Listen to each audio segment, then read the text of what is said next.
Yeah, I think it's about time that I spoke a little about something that is outside of coins. This is something that relates to why I started being an investor with coins.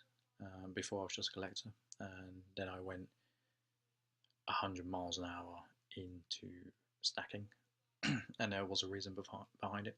I still fundamentally believe in that reason, and I still stack as hard as I possibly can for that reason.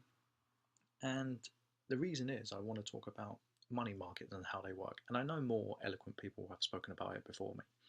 I know there's better illustrated and better graphics out there. There's videos that are absolutely fantastic. I won't name drop. Those of you who are into what I'm into will probably know these names. Um, and a lot of them speak very, very well on the topic.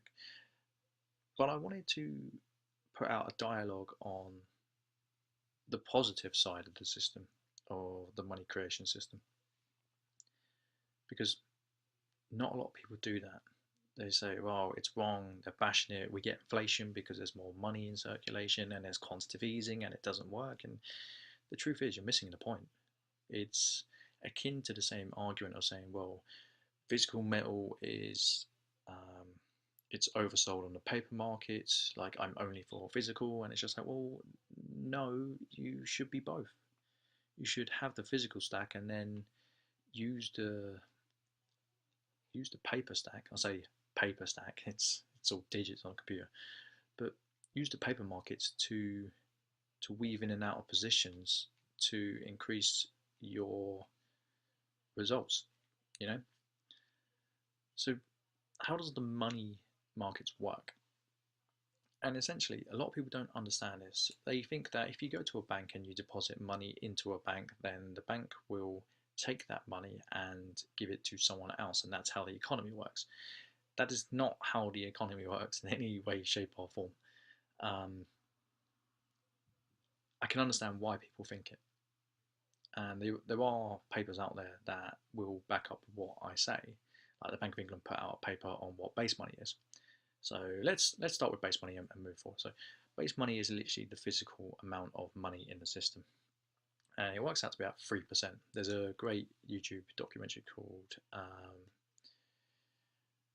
The 3%. I can't believe I forgot that. But it's about how little physical money there is in the system.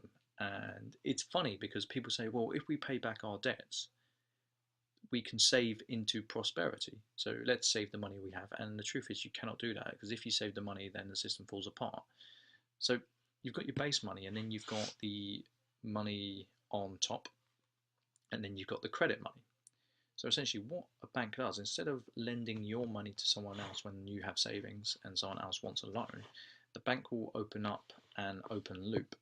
So they will lend you, say, let's say £10,000, and they will create it from nothing. It comes out of thin air. It's literally a money tree without having to plant a tree. It comes from nothing, and they will create this loop, and you will pay it back each month, or whatever the agreement is.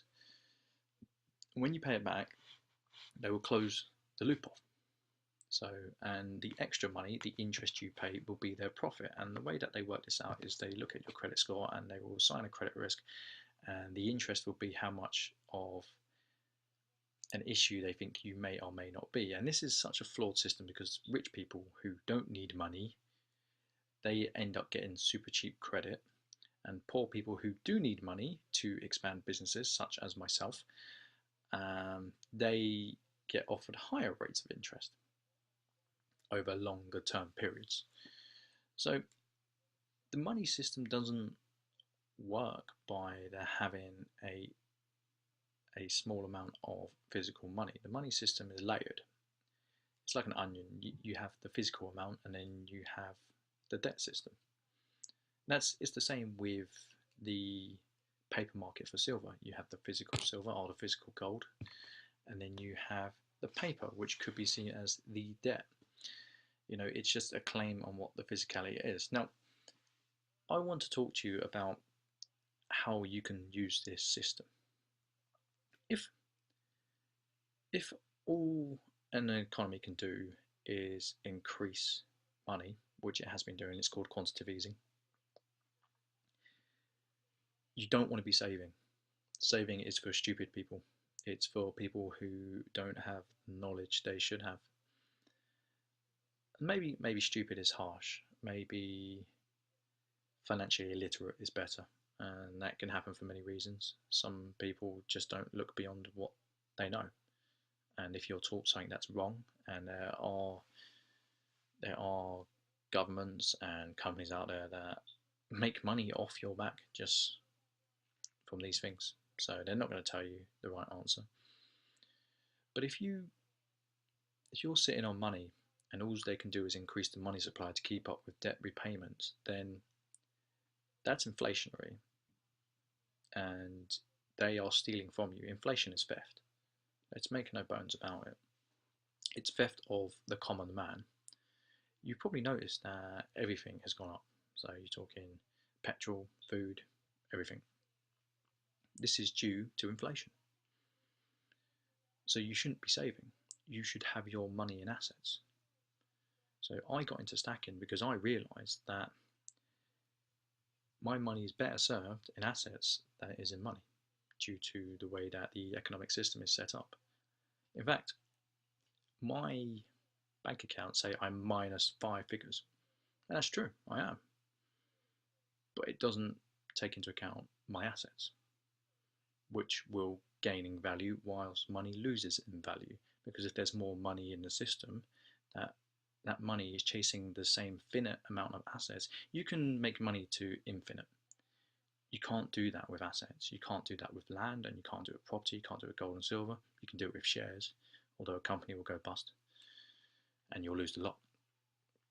So the system is geared towards extracting wealth from the bottom, the people who need it the most, and it's geared to suck it up through the pyramid to the top. And maybe that is very cynical, but that is how the economy is geared. So what does someone like myself, someone who's working class, what do they do to beat this? And the truth is, we take on debt, and we build a business, or we invest in assets, and we pay it off.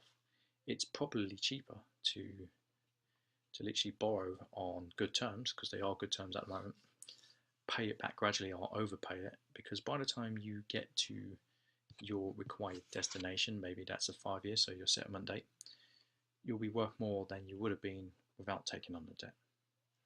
If you're really savvy, you will build up a good credit history and take out debt on 0% credit, like I did, and you will use it to invest or to build a business. No, I don't like this economic system, but I'm not going to complain about it. I started on the bottom.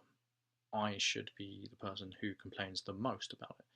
But the truth is, why bother? I can't change this system. This system probably will never be changed. If you look at all the systems that we've gone through in history, such as capitalism on steroids, so in America, we've got social capitalism. Even Germany had problems back in the 90s. Socialism doesn't work. It truly doesn't, because for socialism to work, then everyone has to be equal, and people are not equal. If you need to incentivize people, your best and brightest, to work, because they will have the best effect on the economy for society. And with socialism, you force them out. They go elsewhere, or you'll see them in tax havens. Can't say I blame them. Like, if it was up to me, I would pay as little tax as possible. And the reason being is because it's not a value for money. If I was living in Sweden and I was paying 40% tax, I'll be fine with it, because I lived in Sweden before, and I know that they look after their citizens, and I know that you're looked after from birth to death. But in the UK, it's not.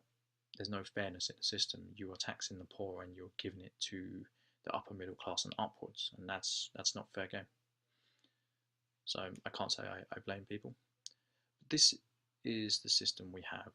So you have a choice. You can be scared of debt, which is something that has been indoctrinated within us, or you can say it's the only solution I have to better my chances of going as far as I can within my life. there's a fine line though. You need to find out what works and what doesn't for you. So I've capped my debt. I won't be taking on any more debt in the next 2 years. I will be paying a lot of it down, and then I will be rebuilding again. So I will go through cycles of being debt heavy and debt light, depending on if I become a lecturer or not, or do a PhD. So, but it's the only system in the world that robs from its poor, and it's the only way that a poor person can start at the bottom and get to the top. You have to use other people's money, sadly.